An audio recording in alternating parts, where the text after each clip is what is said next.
longe eu avistava. Bom dia! É impressionante como a mineralogia do solo está presente em nossas vidas. O solo é tão importante quanto a água e o ar que respiramos. O solo é o que nos fornece o alimento. Nós devemos dar mais atenção a ele. Deste modo, a mineralogia do solo ela constitui-se em área básica e essencial ao entendimento e desenvolvimento da ciência do solo. Ela constitui uma excelente ferramenta para o conhecimento e a avaliação das gêneros do solo e do seu comportamento físico e químico, além de ser um indicativo da reserva potencial mineral de nutrientes para as plantas. O solo ele é constituído por 3 fases: uma fase sólida, uma líquida e uma gasosa. A fase sólida ela é composta de uma fração orgânica. Os minerais que estão presentes nos solos, eles podem ser herdados ou originam-se a partir dos constituintes minerais das rochas pela ação dos fatores de formação do solo ao longo do tempo, ou intemperismo. Os elementos encontrados em maiores quantidades em solos são o oxigênio, o silício, o alumínio, o ferro, dentre outros. E o oxigênio, ele é o elemento que prevalece, compreendendo cerca de 47% do peso da crosta terrestre e 90% do seu volume. E esses elementos, eles compõem os minerais da fração inorgânica do solo. Normalmente representam mais de 90% da fase sólida. E suas propriedades, como tamanho, área superficial e cargas elétricas, e afetam importantes processos e reações no solo. Estamos no bairro Itapixé, zona rural do município de Carmo do Rio Claro, Minas Gerais, fazendo o levantamento de solos. A estrutura do solo, tipo, tamanho, grau e desenvolvimento define a porosidade total do solo e a distribuição relativa entre macro e microporos, sendo considerada uma das mais importantes propriedades do solo do ponto de vista agrícola. A caulinita, a gibsita, a goetita e a hematita são os principais minerais da fração argila, apresentando diferentes concentrações e características fisioquímicas. Para fazer a descrição dos solos, nós temos disponível aqui um corte, e a primeira coisa que nós fizemos foi fazer a identificação dos diferentes horizontes que ocorrem nos perfis, e normalmente de separar os horizontes do perfil comparando os extremos. Como, por exemplo, nós temos aqui uma amostra do horizonte superficial, aqui, e do horizonte aqui mais embaixo.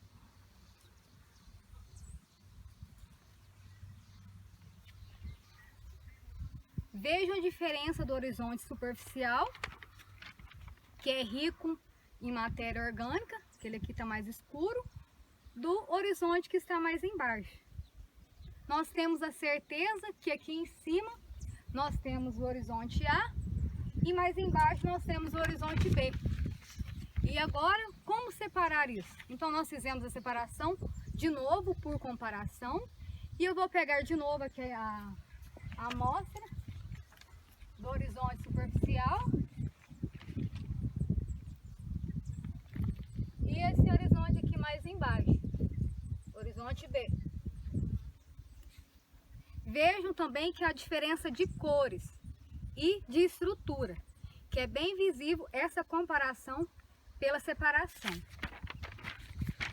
Seguimos a nossa separação de horizonte, vendo aqui visualmente e percebendo aqui, ó. Percebendo a consistência da estrutura, onde que a gente vai fazer a separação desses horizontes de novo, como a gente fez anteriormente.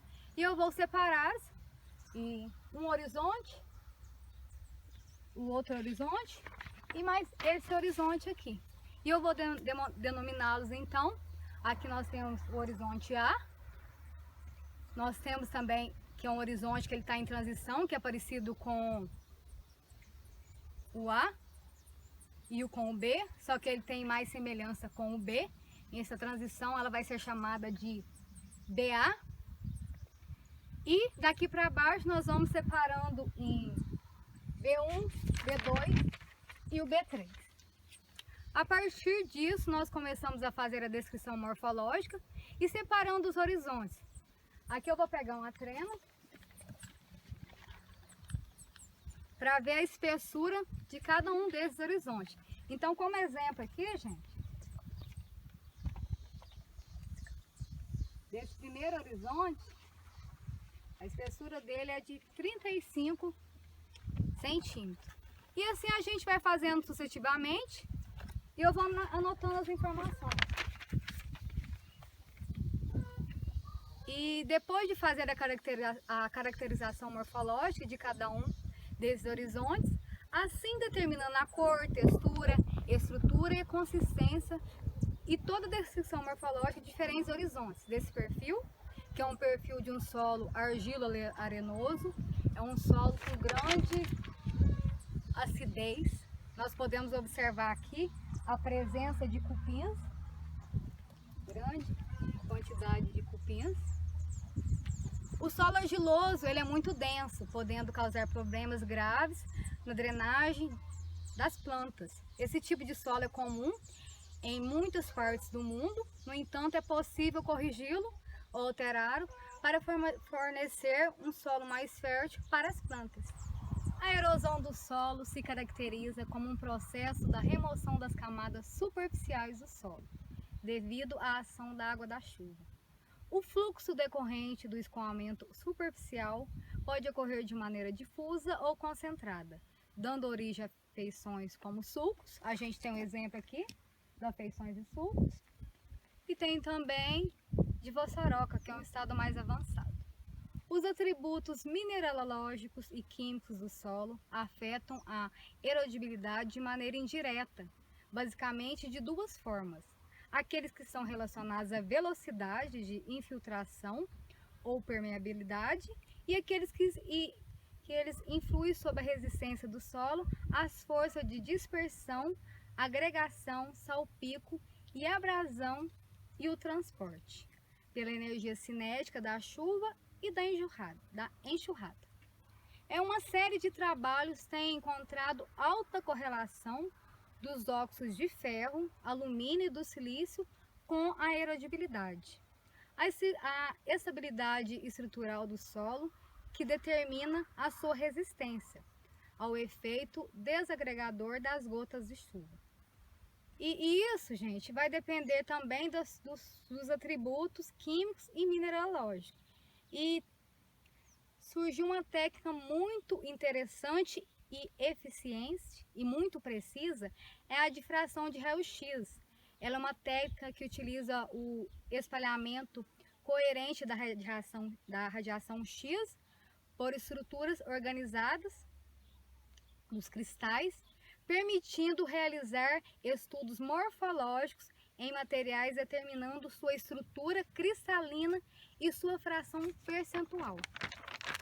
E através dessa técnica, gente, com o conhecimento das características do solo e suas relações com fatores que influenciam a erosão, são de grande importância para o manejo conservacionista. Então, utilizando os métodos usuais da DRX e a análise termodiferencial, a gente pode contribuir para o entendimento do fenômeno na área. O solo é formado pela lenta decomposição das rochas e através do sol, vento, chuva, animais e plantas. E qual a importância da mineralogia na agricultura? Ela ajuda no conhecimento do solo e seu estudo ele pode ser bem útil na agricultura, podendo ajudar até aumentar a produtividade. Nós vamos ficando por aqui e eu vou deixar uma breve mensagem que o meu avô sempre dizia: Deus é nosso Pai e a terra é nossa mãe. Vamos conservar e cuidar desse bem tão precioso que é o solo. Obrigada!